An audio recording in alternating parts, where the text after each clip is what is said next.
First thing you have to do real Italian pizza is to start with Italian pizza flour, which I have here, 00 flour. I don't really weigh it. You can weigh it and start off with certain amounts of water, certain percentages of water in flour for what they call a high hydration. I just do it by eye. This is Alessi brand from Italy.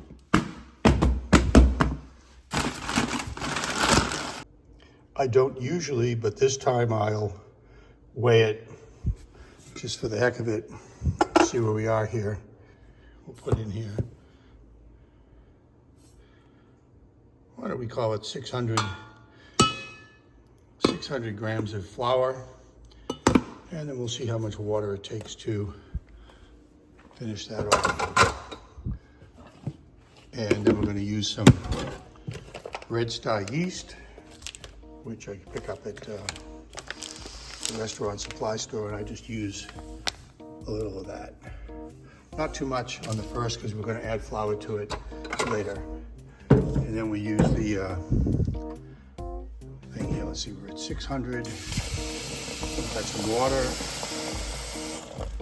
And we'll see. Well, we make it 100% hydration and see what that does. So a little more water.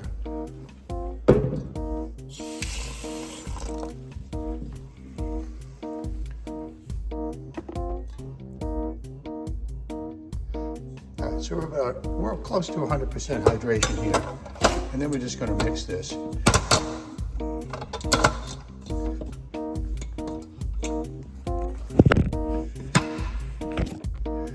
No salt at this point. And we just use a flat paddle. We don't want to develop the gluten here because we'll develop the gluten later. We want to just let this auto leach, that's what we call it. And we'll see what this gets us. It's too heavy. We're going to go with a little bit more water in here. So we'll add a little water to that.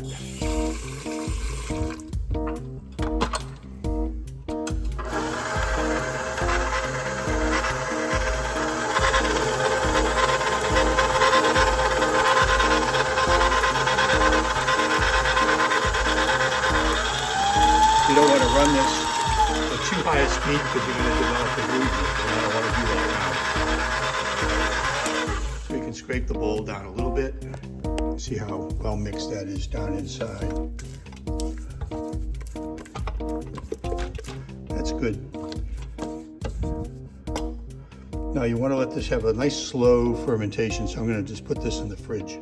And we'll leave it in the fridge probably overnight. But this is the most important part too. You use the good 00 flour, and then you add the little bit of yeast. And we probably have slightly over 100% hydration here. And that will bubble up nicely as the day goes on, and then we'll work it tomorrow. Okay, that's it for now. I'm gonna put it in the fridge. After one day in the refrigerator in the auto lease process, you can see that the batter, or the biga, becomes a nice bubbly mass here. This is without any salt in it. And we're going to let this go another day, and then we will be able to add more flour, some yeast, and a little bit of yeast, and we'll have a new dough. After 2 days in the refrigerator, I've added a little bit of yeast here, probably about a teaspoon, maybe a teaspoon and a half. And I'm just going to let that warm up out on the kitchen counter for a while before I make the finished dough. Next thing I'm going to do here is add a little bit of honey to the dough. It helps it brown, and I just mix it in a little bit of water at first, maybe a teaspoon, half a teaspoonful of honey with the water. Mix it together. And then I can put that on top of the yeast. The yeast will get started. I'm gonna leave that like that now for a little bit. That yeast will soften up, and then I'm gonna add more flour to it after it warms up a bit. Okay, so you can see now that the yeast and the honey and water have mixed in a little bit. The biga, or pouliche as they say in France, has started to rise. And now I'm going to do the final part here. I'm going to add some more of this Italian flour, and I'm going to add the all-important salt, which we've not put in now to retard the whole rising process. We'll put it in now, and we'll get going. You can see about how much I put in here, a couple of tablespoons. Maybe I'll put a little more in, we'll see. We'll start this mixing. We'll mix that yeast in.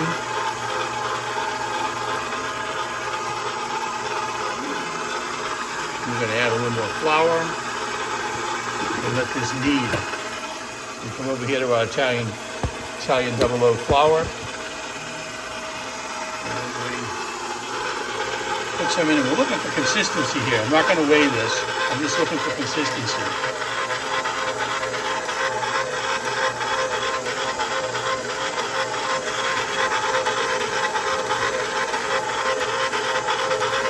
You don't want to put the heater on too fast because your flour will come flying up at you and it overworks the gluten.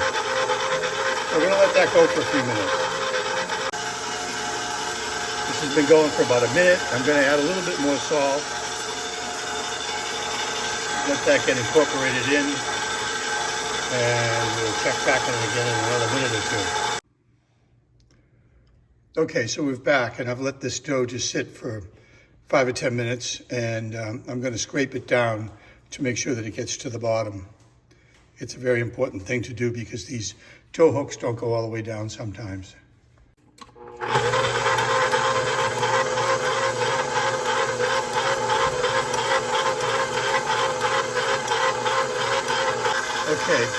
Okay, I've been kneading now for a couple of minutes. The dough, you can see, is starting to cling a little bit, but it still needs a little bit more flour.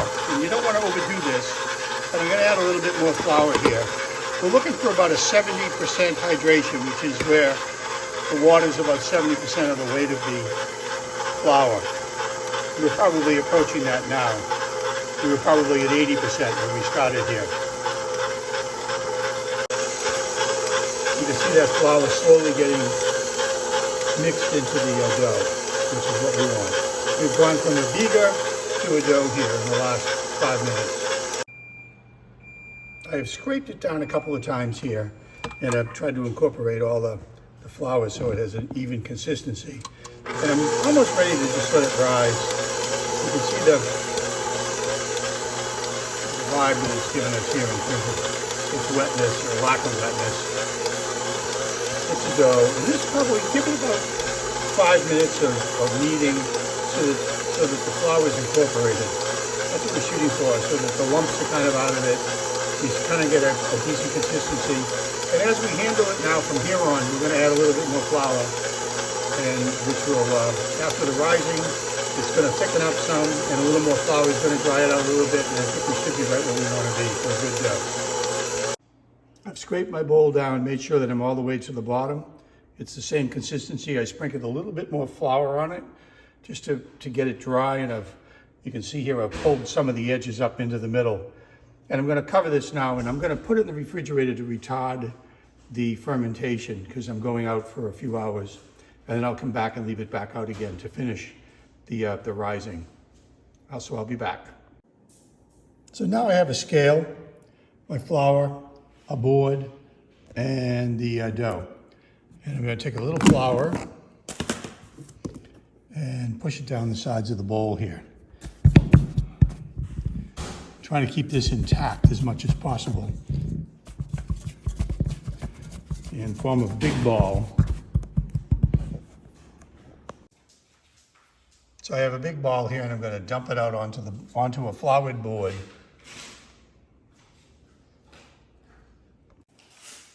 Once it's on the floured board, I'm going to knead it a little bit, pull it in like this.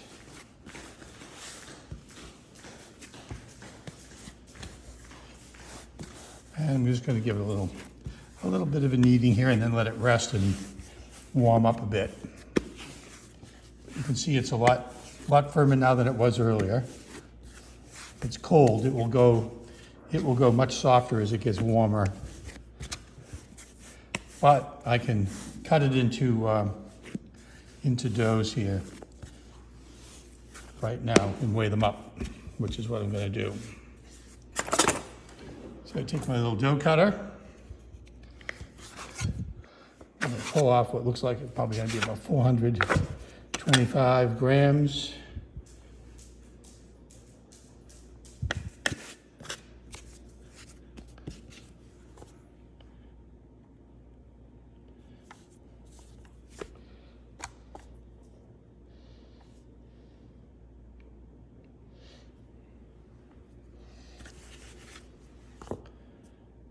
$4.45. So I'm just going to knock a little of that off.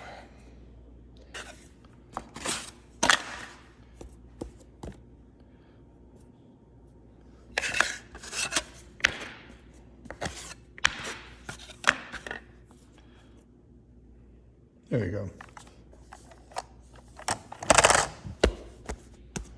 You can see the stickiness of it here, and as it warms up, it will get stickier.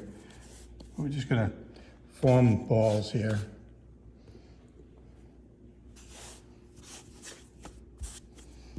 Turn them in on themselves. It's harder to do with one hand, but you get the general feel here.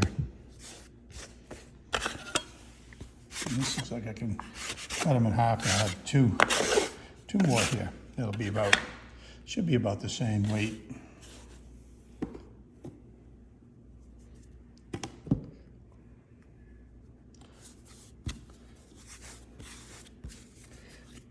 Now we're just going to let these guys warm up and rise and soften up a little bit under the towel that I had on the dough.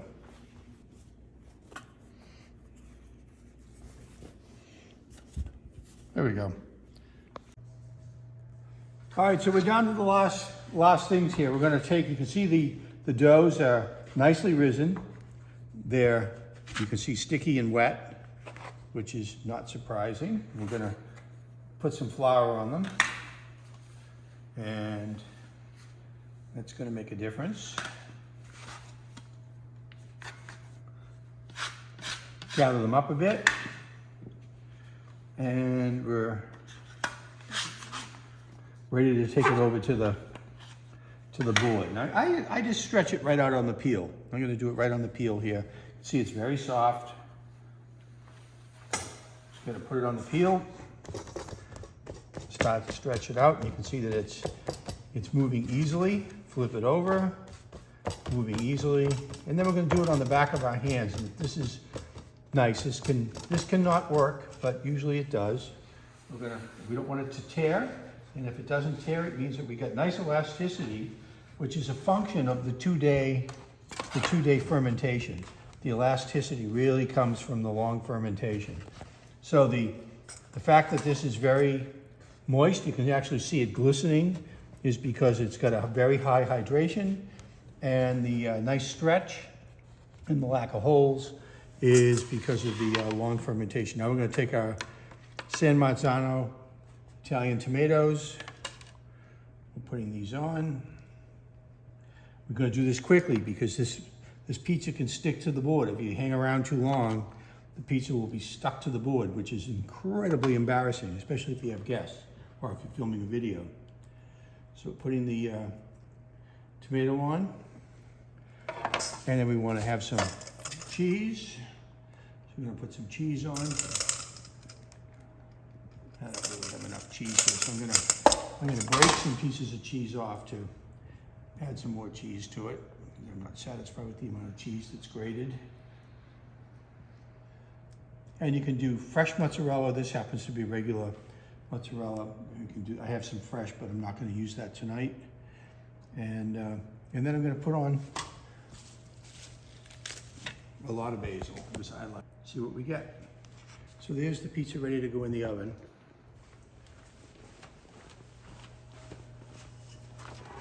I got my pizza pan at the top of the oven. I'm just going to slide that right off the board. And we have it at 550 degrees, you can see here, under convection roast. So we have circulating air, top and bottom, with the top coming on some of the time so we can get that cheese browned a bit.